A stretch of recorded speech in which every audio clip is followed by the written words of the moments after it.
नमस्ते दोस्तों, welcome back to my channel. मेरा नाम सिद्धार्थ राज है और आप देख रहे हो सिड वेंचर्स। दोस्तों, टाइटल में तो आपने देख ही लिया होगा कि बॉयकॉट चाइना के ऊपर डिस्कशन करने वाले हैं आज हम लोग। इससे पहले कि डिस्कशन स्टार्ट करूं, मैं किसी को थैंक्स बोलना चाहता हूं। Thanks to all my friends and colleagues जो कि आईटी इंडस्ट्री को बिलोंग करते हैं। आपके कंटिन्यूस एफर्ट के वजह से आज शायद दुनिया की जितनी भी आईटी रिलेटेड चीज़ें हैं वो कनेक्टेड हैं, सॉफ्टवेयर रिलेटेड चीज़ें हैं वो कनेक्टेड हैं। Thanks a lot for the efforts that you have been putting in. तो चलिए डिस्कस करते हैं आज के टॉपिक के बारे। बॉयकॉट चाइना, क्या हमें ये फ़ायदा देगा कि नहीं। अगर आप लोग साथ में हैं तो शुरू करते हैं इस डिस्कशन को।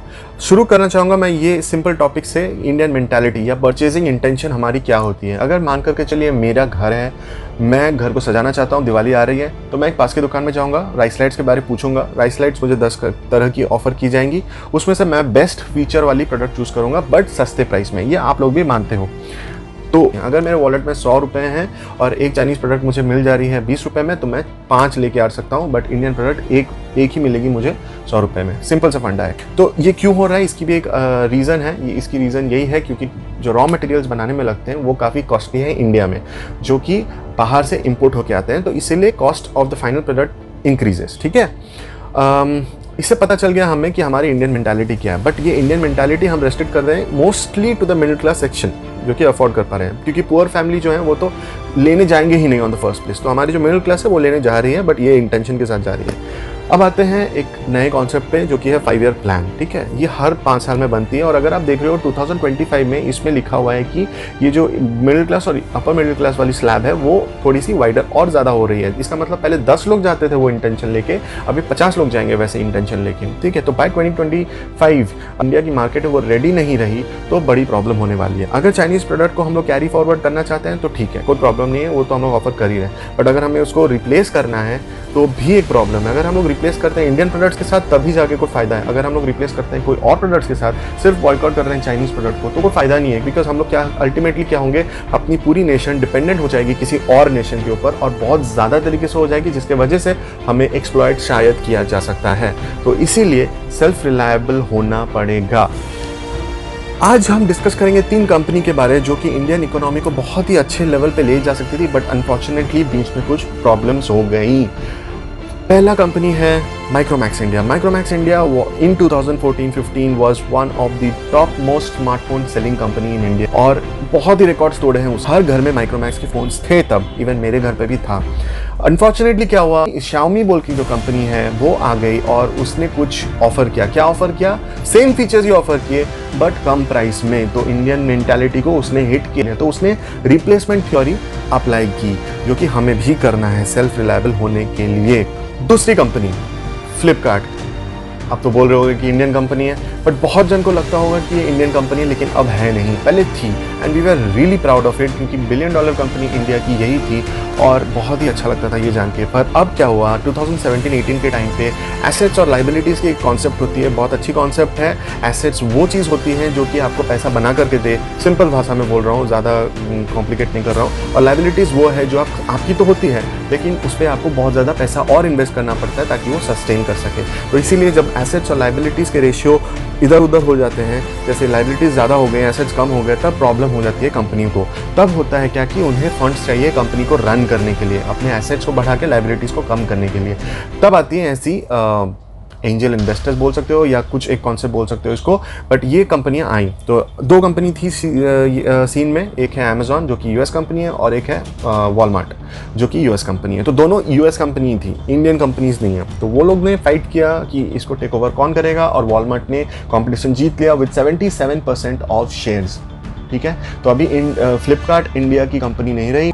अब एक इंपॉर्टेंट कॉन्सेप्ट बताना चाहूँगा, सबको बता रहा हूँ। फिनटेक बोल के कॉन्सेप्ट अभी बहुत चली हुई है। फाइनेंशियल टेक्नोलॉजीज कंपनी टेक्नोलॉजी के थ्रू फाइनेंस की जो इंडस्ट्री है उसको बढ़ा रहे हैं। जैसे कि सरल भाषा में बोलूँ तो गूगल पे, पेटीएम, फ़ोनपे, ये सारी जो हैं ये फिनटेक कंपनीज हैं। तो पेटीएम के बारे में अगर बात करें, सबको पता है पेटीएम करो, मोदी जी भी इसका प्रचार करते थे, अभी भी करते हैं।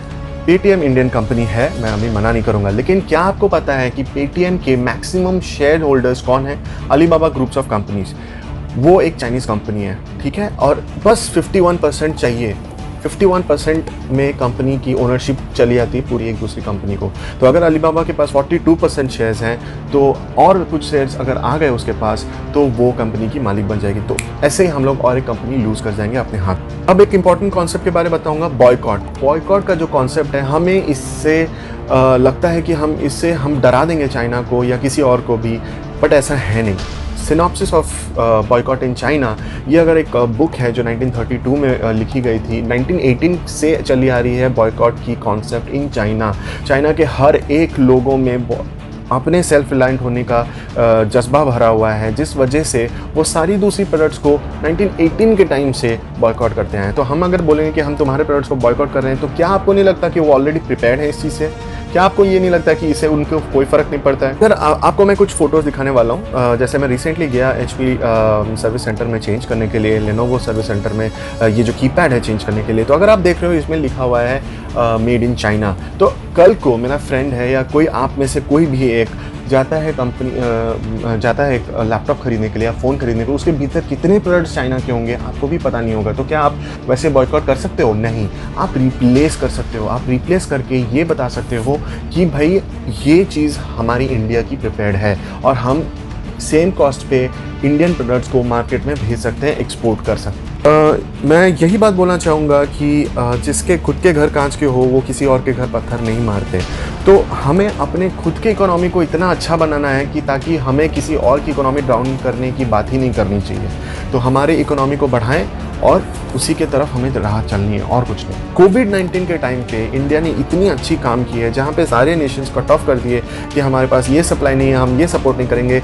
इंडिया ने दिखा दिया कि इंडिया के पास क्षमता है चाहिए। सारे नेशंस डर रहे होंगे अभी ये सोच के कि इंडिया के पास इतना ताकत, और इंडिया के पास सबसे बड़ा एसेट यही है कि उनके लोग हैं। और एक बार ये उनके भीतर जज्बा चढ़ गया ना तो फिर फाड़ के रख देते हैं। ये जो डिस्कशन है बॉयकॉट चाइना, ये 2016-15 से चली आ रही है। जब पूरी अटैक्स हुए, इंडिया पाकिस्तान के भीतर तनाव और बढ़ गए, चाइना ने आकर सपोर्ट कर दिया पाकिस्तान को। और इंडिया के बहुत सारे इंडिपेंडेंट बॉडीज़ हैं जो इसके अगेंस्ट गए और बोला कि बॉयकॉट कर देंगे चाइनीज़ प्रोडक्ट्स। बट कुछ टाइम के लिए वो लोग तो बॉयकॉट कर दिए, बट अल्टीमेटली क्या होता है, जब तक एक मैसिव चेंज, एक रेवोल्यूशन नहीं आता है ना हमारे इंडिया में, तब तक कुछ नहीं हो सकता है। तो हम कुछ ही देर के लिए एक अपने फ़ोन में वो टैप करके अनइंस्टॉल कर देंगे, दैट्स इट। उसके बाद फिर वापस आएगा वापस। तो दोस्तों एक एनालॉजी मुझे बताना है आपको। राम, श्याम और रमेश 3 लड़के हैं। राम शाम जाते हैं मार्केट में, 100 रुपये की चाइनीज़ मेड मास्क उठा के लेके आते हैं। राम एक पोटेंशियल कस्टमर है तो उसने यूज़ करना स्टार्ट कर दिया। शाम को लगा कि ये चाइनीज़ मेड है, 100 रुपये की है, मैं इससे बेहतर बना सकता हूँ, थोड़ी प्राइसी हो जाएगी। तो उसने 120 रुपये में चाइनीज़ प्रोडक्ट को रिप्लेस करके अपना मास्क बनाया।